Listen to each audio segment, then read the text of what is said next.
இரண்டாவது சுற்று முதல் பேச்சாளராக திரு ஞானசெல்வின் இன்பராஜ் அவர்களை பேச அன்போடு அழைக்கிறேன்.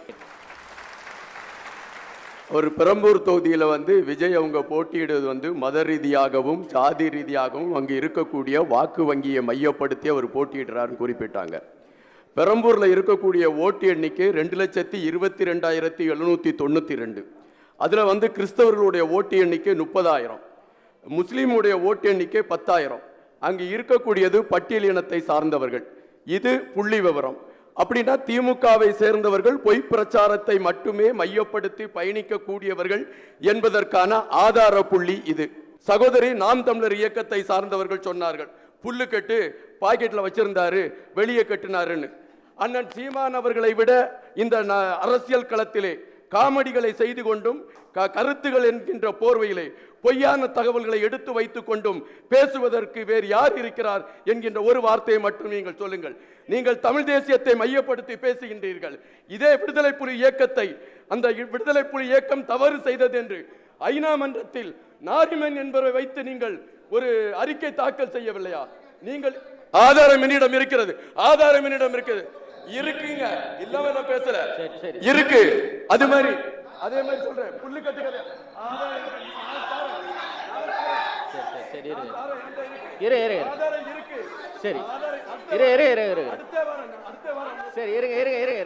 அப்புறம் நான் ஆதாரம் இருக்கு, நான் தரேன் பிரதர்.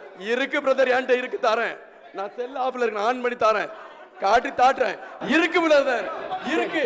இந்த மிரட்டலுக்கு நாம விட மாட்டோம். இருக்குனா இருக்கு, இருக்கு, இருக்கு, அவ்வளவுதான். நான் சொல்றேன், புல்லு கட்டு. ஒரு வைத்தியம் கண்டுபிடிச்சாங்களாம். அது வைத்தியம் எப்படி கண்டுபிடிச்சாங்கன்னா, ஒரு கரிய துண்டு துண்டா ஒருத்தன் வெட்டினானா, வெட்டின உடனே ஒரு இலையில வச்சு மடிச்சுட்டாங்களாம். அவன் வீட்டுக்கு போன உடனே அந்த இலையில இருக்க அந்த எலும்பு எல்லாம் ஜாயிண்ட் ஆயிட்டான். அப்படித்தான் சித்த வைத்தியம் கண்டுபிடிச்சாருன்னுட்டு உங்க புல்லுக்கட்டு தலைவர் சொன்னாரு. உங்க தலைவர் புல்லுக்கட்டு தான், அவரும் புல்லுக்கட்டு தான், உங்க தலைவரும் புல்லுக்கட்டு தான். நான் அவை நாகரிகம் கருதி சீமான் அவர்களை பேசக்கூடாது என்று நினைத்திருந்தேன். சரியா? அதுக்கு பிறகு இது முடிஞ்சா நீங்க விமர்சனங்கள்ல இது உண்மை. அதே மாதிரி இங்க சொல்றது என்னன்னா, தாவேக்கால இருக்கக்கூடிய இப்படி, தாவேக்கால இருக்கக்கூடிய அப்படி, தாவேக்கால இருக்கக்கூடிய யாராவது நீங்க இங்க தாவேக்கால இருக்கக்கூடிய யாராவது நாங்கள் அரசியல் களத்தில் நாங்கள் அரசியல் மையப்படுத்திய களத்தை எடுத்து பயணித்துக் கொண்டிருக்கின்றோம். அந்த அரசியல் களத்தில் நாங்கள் கருத்து ரீதியாக உங்களுக்கு எதிரான கருத்துக்களை எடுத்து வைத்துக் கொண்டிருக்கிறோம் என்றால் கருத்தியல் ரீதியான மோதலை எடுப்பதுதான் சால சிறந்ததாக இருக்கும். ஒருவனை கலைஞர் கருணாநிதி அவர்கள் ஒரு கட்டத்தில் சொல்வாராம், அதாவது ஒரு இடத்துல ஒரு பிரச்சனை வருதுன்னா அந்த பிரச்சனையை நம்ம மாற்றணும்னா வேறொரு இடத்துக்கு அதை திசை திருப்பணும். இங்கு அவமானம் என்கின்ற வார்த்தையை தமிழக வெற்றி கழகத்தை நோக்கி வீசிக்கொண்டே இருந்தால் இவர்கள் வீழ்ந்து விடுவார்கள் என்கின்ற கணக்கிட்டு இது போன்ற கட்டுக்கதைகளும் இது போன்ற பொய் பிரச்சாரங்களும் எடுத்து வைக்கப்பட்டு கொண்டு இருக்கின்றது. ஒரே நிமிஷம், எப்ப கலைஞர் கருணாநிதி அப்படி சொன்னாரு? கலைஞர் கருணாநிதி ஒரு பிரச்சனை நடந்தா மடைமாற்றி இன்னொரு பிரச்சனையை நம்ம உருவாக்கணும்னு எப்ப சொன்னாரு? உருவாக்கல, ஒரு பிரச்சனை வருகின்ற பொழுது அந்த பிரச்சனை திசை திருப்புவதற்கான இப்ப அறிக்கை ஒண்ணு கொடுக்குறாங்க. நீங்க சொன்ன வார்த்தை அவர் சொல்லி இருக்காரா?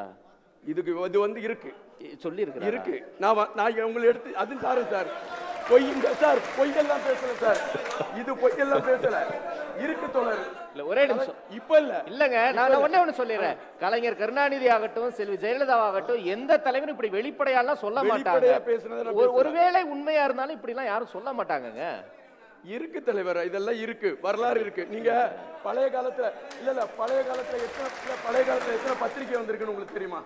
பழைய காலத்துல எத்தனை பத்திரிகை? சரிங்க, ஒரு தலைவர் ஒரு பிரச்சனை இருக்கு, இன்னொரு பிரச்சனையா உருவாக்கி விடுறேன்னு சொல்லுவாரா? மக்கள் மறக்கக்காக இன்னொரு பிரச்சனை உருவாக்குன்னு அவர் சொல்லுவாரா? பிரச்சனை அந்த பிரச்சனை சொல்ல, அரசியல் ரீதியான களங்கள் நான் சொல்லிட்டு வரேன். அப்படி சொல்லி இருக்காரு. ஆமா, இப்ப ஒரு பிரச்சனை நடக்குது, வேற ஒரு பிரச்சனை எடுத்து வைக்கப்படும் மக்கள் மன்றத்துல, அதைத்தான் நான் சொல்றேன். இது சரியா? இது நடந்துட்டு தான் இருக்கு, அரசியல் களத்தில் நடந்துட்டு இருக்கு. இல்ல ஆனா தாரேன் அரசியல் களத்துல இது இருக்கு, சரியா? அதனால தமிழக வெற்றி கழகத்தை பொறுத்த மட்டும் இப்ப கரிஸ்மா தலைவர் யார், இப்ப ஈர்ப்பு தலைவர் யார் தான். இப்ப தமிழக அரசியல் களத்துல நிறைய தலைவர்கள் இருக்கிறாங்க. இந்த தலைவர்கள் எல்லாருமே சுற்றுப்பயணம் போறாங்க. இந்த தலைவர்கள் எல்லாமே மக்களை சந்திக்கிறாங்க. இந்த தலைவர்கள் ஒவ்வொருவருமே சந்திக்கக்கூடிய களத்துல மக்கள் கொடுக்கக்கூடிய அந்த ரெஸ்பான்ஸ் இருக்கு, அதாவது மக்களுடைய எதிர்பார்ப்பு. இப்ப பாத்தீங்கன்னா ஒரு என்னுடைய நண்பர் ஒருவர் வந்து திமுகவில் மிக முக்கியமான ஒரு புள்ளியில் இருக்கார். அவர் வந்து இதுவரை திமுகவுக்கு தான் வாக்களித்துட்டு இருக்கிறார்.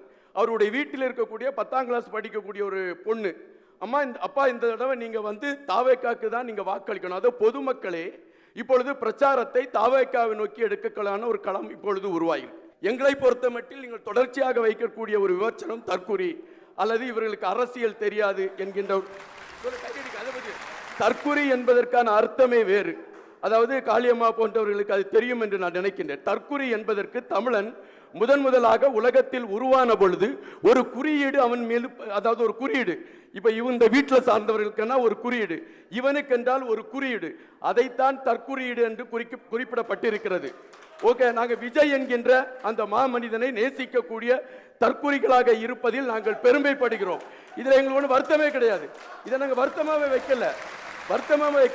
எம்ஜிஆர் அவர்கள் அரசியல் கட்சி தொடங்கிய பொழுது விசிலடிச்சாங் குஞ்சுகள் என்றுதான் சொன்னார்கள். ஆனால் ஆட்சி பீடத்தில் எம்ஜிஆர் அவர்கள் அமர்ந்த பொழுது அதன் பின்பு அந்த விசிலடிச்சான் குஞ்சுகள் என்ற வார்த்தை மாறி அவர்களை தொண்டர்கள் என்று நீங்கள் சொல்லவில்லையா? களம் அப்படித்தான் உருவாகி கொண்டிருக்கும். இன்று நீங்கள் என்னை தற்குறிகள் என்று சொல்லலாம், நாளை இதே அரசியல் களத்திலே நாங்கள் எப்படி மாற்று சக்தியாக இங்கு உருவாகி இருக்கிறோம், ஆட்சி பீடத்தில் எங்களுடைய தலைவர் எப்படி அமரப்போகிறார் என்கின்ற களங்கள் எல்லாம் நீங்கள் பொறுத்திருந்து பாருங்கள், காலம் முடிவு செய்யும். நன்றி திரு ஞானசெல்வன் இன்பராஜ்.